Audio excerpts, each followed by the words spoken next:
Hello everyone, welcome back to my channel. आज मैं chapter life processes में human heart discuss करूंगी।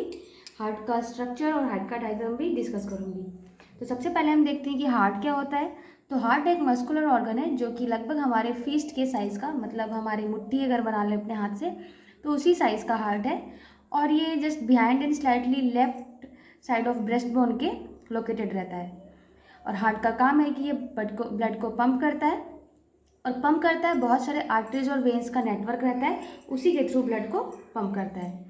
तो आर्टरीज एंड वेन्स क्या है, इसके डिफरेंसेस क्या है, किस तरीके से ये काम करते हैं, ये आप मेरे लेक्चर्स में जाके चैनल पे देख सकते हैं। डिस्कस किया है मैंने अच्छी तरह। अब देखते हैं कि हार्ट में कितने चैम्बर्स हैं। तो हार्ट में 4 चैम्बर्स होते हैं, 2 चैम्बर्स राइट साइड की तरफ, 2 चैम्बर्स लेफ्ट साइड की तरफ। तो उनके नाम है right atrium, right ventricle, left atrium and left ventricle. तो ये चारों चैम्बर्स हैं। अब देखते हैं डायग्राम और देखते हैं उसकी लेबलिंग कैसे कैसे है।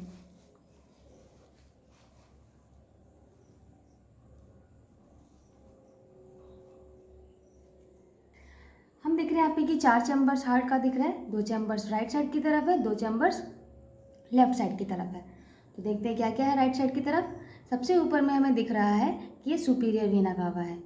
उसके बाद अगर हम सबसे पहले अगर देख लेते हैं चैम्बर्स की बात करें तो राइट ऑरिकल, राइट आर्ट्रियम को राइट ऑरिकल भी बोला जाता है।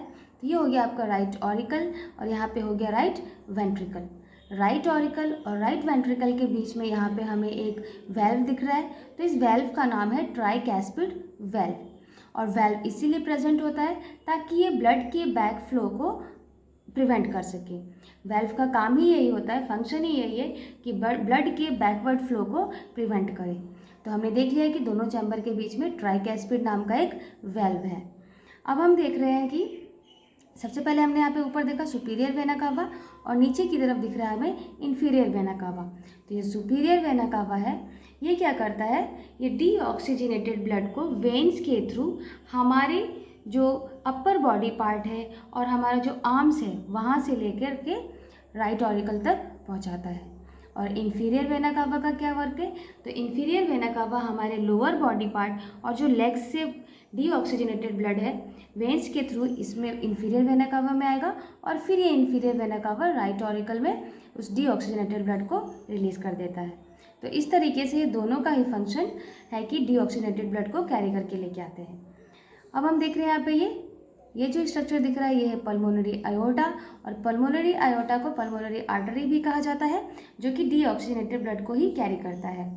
नेक्स्ट हम देख रहे हैं कि यहाँ पे फिर हमें एक वेल्व दिख रहा है और इस वेल्व का नाम है पल्मोनरी वेल्व। तो इस तरीके से ये हो गया हमारे राइट साइड का स्ट्रक्चर और उसमें क्या क्या पार्ट्स हैं। देखते हैं लेफ्ट साइड की तरफ। तो सबसे ऊपर हमें दिख रहा है सिस्टेमिक आयोटा और ये जो आयोटा है ये सबसे बड़ा आर्टरी होता है। अब हम देख रहे हैं इसके नीचे पल्मोनरी वेन।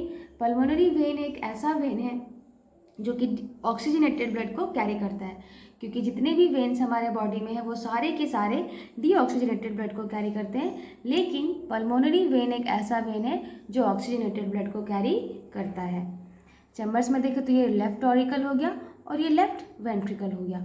यहाँ पर भी लेफ्ट ऑरिकल और लेफ्ट वेंट्रिकल के बीच में हमें एक वेल्व दिखाई दे रहा है और इस वेल्व का नाम है मिट्रल वेल्व और बाइकैस्पिड वेल्व भी इसी का नाम है। तो ये 2 चैम्बर्स के बीच में वेल्व हो गया। यहाँ पर भी वेल्व प्रेजेंट इसीलिए है ताकि ब्लड के बैकवर्ड फ्लो को प्रिवेंट कर सके। अब यहाँ पे ये स्ट्रक्चर जो हमने देख रहा है कि जो कि सिस्टेमिक आयोटा का है, उसकी स्टार्टिंग में भी एक हमें वेल्व दिख रहा है और इस वेल्व का नाम है एरोटिक वेल्व। और ये नीचे जो स्ट्रक्चर ये है आयोटा। अब यहाँ पे हमें दिख रहा है कि चारों चैम्बर्स के बीच में एक पार्टीशन है और ये पार्टीशन होने का ये बेनिफिट है कि जो डीऑक्सीजनेटेड और ऑक्सीजनेटेड ब्लड है वो मिक्सअप नहीं हो पाते। और ये जो यहाँ पे हमें पार्टीशन दिख रहा है इसका नाम है सेप्टम। तो सेप्टम एक पार्टीशन है जो कि राइट एंड लेफ्ट साइड के चैम्बर्स के बीच में होता है। तो इस तरीके से ये हो गया हमारे हार्ट का डायग्राम और इसकी लेबलिंग। काफ़ी टाइम एग्जाम्स में हार्ट का डायग्राम और उसकी लेबलिंग करने के लिए आता है। अब हम देखते हैं किस तरीके से वर्क करा। ये तो हमने डायग्राम के थ्रू देखा, हम नोट्स के थ्रू भी देख लेते हैं, इसके वर्क को समझते हैं अच्छी तरह से कि कैसे कैसे ब्लड फ्लो होगा। तो स्ट्रक्चर और उसका वर्किंग समझते हैं अभी। तो हमने यहाँ स्टार्टिंग में ही देखा कि ह्यूमन जो हार्ट है वो लगभग हमारी फिस्ट के बराबर का होता है और 1 atrium and 1 ventricle right side में है और 1 atrium and 1 ventricle left side में होता है। चलिए देखते हैं आगे कि किस तरीके से ये ब्लड का फ्लो करेगा।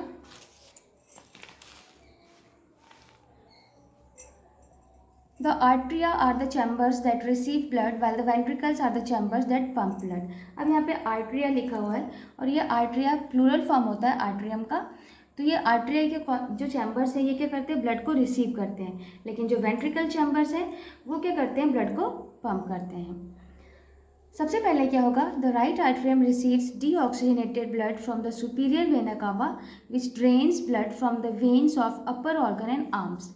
हमारे जो अपर बॉडी पार्ट के ऑर्गन्स हैं जो आर्म्स हैं उनके थ्रू जो डीऑक्सीजनेटेड ब्लड है वो वेन्स में आएगा और वही वेन्स से फिर deoxygenated blood superior vena cava में जाता है और ये superior vena cava deoxygenated blood को राइट आर्ट्रियम तक पहुंचाने का काम करता है। सेम इसी तरीके से जो हमारा राइट आर्ट्रियम है ये also receives blood from the inferior vena cava which drains blood from the veins of lower organs and legs. अब जो हमारे लोअर बॉडी पार्ट के ऑर्गन्स हैं और जो लेग हैं यहाँ से जो डीऑक्सीजनेटेड ब्लड है वेन्स के थ्रू इंफीरियर वेना कावा में पहुँचेगा और वो deoxygenated blood inferior vena cava के थ्रू हमारे राइट आर्ट्रियम में चला जाता है। तो इस तरीके से लोअर बॉडी पार्ट और अपर बॉडी पार्ट से कौन से पार्ट डीऑक्सीजनेटेड ब्लड को राइट आर्ट्रियम तक पहुँचा रहे हैं आपको याद रखना है। नेक्स्ट पॉइंट की तरफ देखते हैं। The deoxygenated blood then passes to the right ventricle through the tricuspid valve to prevent the backflow of blood। हमने पहले पॉइंट में देखा कि राइट आर्ट्रियम में डीऑक्सीजनेटेड ब्लड आ चुका है। अब डीऑक्सीजनेटेड ब्लड राइट आर्ट्रियम से राइट वेंट्रिकल में रिलीज होगा, मतलब जाएगा, पास होगा। कहाँ किसके थ्रू पास होगा, तो ट्राइकैस्पिड वेल्व के थ्रू पास होगा और ये ट्राइकैस्पिड वेल्व जो बैकफ्लो है ब्लड का उसे प्रिवेंट करता है। हमने डायग्राम में भी देखा था राइट आर्ट्रियम और राइट वेंट्रिकल के बीच में एक वेल्व प्रेजेंट है और उस वेल्व का नाम है ट्राइकैस्पिड वेल्व। तो राइट आर्ट्रियम से डीऑक्सीजनेटेड ब्लड राइट वेंट्रिकल में पहुंचता है ट्राइकैस्पिड वेल्व के थ्रू होते हुए। After it is filled the right ventricle pumps the blood through pulmonary arteries to lungs for reoxygenation. अब जब हमारा यहाँ पे राइट वेंट्रिकल ब्लड इसमें पूरा फिल हो जाता है तो ये वेंट्रिकल क्या करता है, ब्लड को पंप करता है पल्मोनरी आर्टरी के थ्रू ताकि वो ब्लड लंग्स में चला जाए और लंग्स में जाके उस डीऑक्सीजनेटेड ब्लड का फिर से एक बार रीऑक्सीजनेशन हो सके। तो इस तरीके से राइट चैम्बर्स का ये वर्क होता है। The left atrium then receives the oxygen-rich blood from the lungs via the pulmonary veins। अब हमारा डीऑक्सीजनेटेड ब्लड लंग्स में जा चुका है पहले ही ताकि वहाँ पे रीऑक्सीजनेशन हो सके। रीऑक्सीजनेशन होने के बाद जो हमारा लेफ्ट आर्ट्रियम है वो क्या करता है, ऑक्सीजन रिच ब्लड को रिसीव करता है लंग्स से पल्मोनरी वेन्स के through. Pulmonary veins oxygenated blood को कैरी करके लेफ्ट आर्ट्रियम में लेके आते हैं लंग्स से। The valve separating the chambers on the left side of heart is called bicuspid or mitral valve।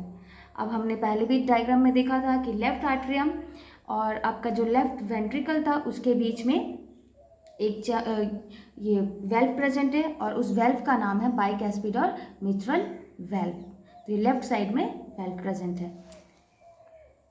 The blood passes through the bicuspid valve to the left ventricle is pumped out through aorta, taking oxygenated blood to the organs and muscles of the body।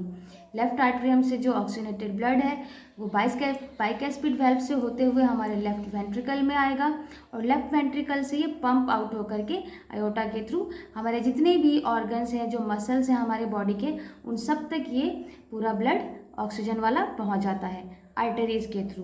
तो arteries का बहुत सारा network है हमारे body में जो कि oxygenated blood को कैरी करके हर एक ऑर्गन, हर एक बॉडी के पार्ट्स जो हैं वहाँ तक ब्लड को पहुँचाते हैं। तो इस तरीके से जो चारों चैम्बर्स हैं वो वर्क करते हैं और ब्लड का फ्लो हमारे हार्ट में इसी तरीके से होता है।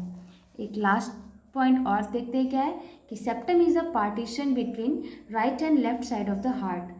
जो हमारा सेप्टम है वो एक सेपरेशन है, एक पार्टीशन है जो कि right side and left side जो हार्ट का है उसके बीच में होता है। मतलब जो राइट चैम्बर्स है और जो लेफ्ट चैम्बर्स है उनके बीच का पार्टीशन होता है सेप्टम। और यही सेप्टम जो पार्टीशन है ये डीऑक्सीजनेटेड एंड ऑक्सीजनेटेड ब्लड को मिक्सअप होने से प्रिवेंट करते हैं। क्योंकि हमारी बॉडी को जितना ज़्यादा ब्लड के थ्रू ऑक्सीजन हर एक पार्ट तक पहुंचेगा उतना ज़्यादा हमें एनर्जी मिलेगी। तो ये पार्टीशन होना काफ़ी ज़रूरी रहता है, जो कि ऑलरेडी हमारे हार्ट में पार्टीशन है जिसका नाम सेप्टम है। तो इस तरीके से हार्ट का ये वर्किंग हुआ, हार्ट की में जो ब्लड का फ्लो होता है वो है। नेक्स्ट लेक्चर में मैं कुछ और हार्ट के फंक्शंस और उसके क्या क्या लेयर्स हैं उन सब के बारे में टॉपिक डिस्कस करूँगी।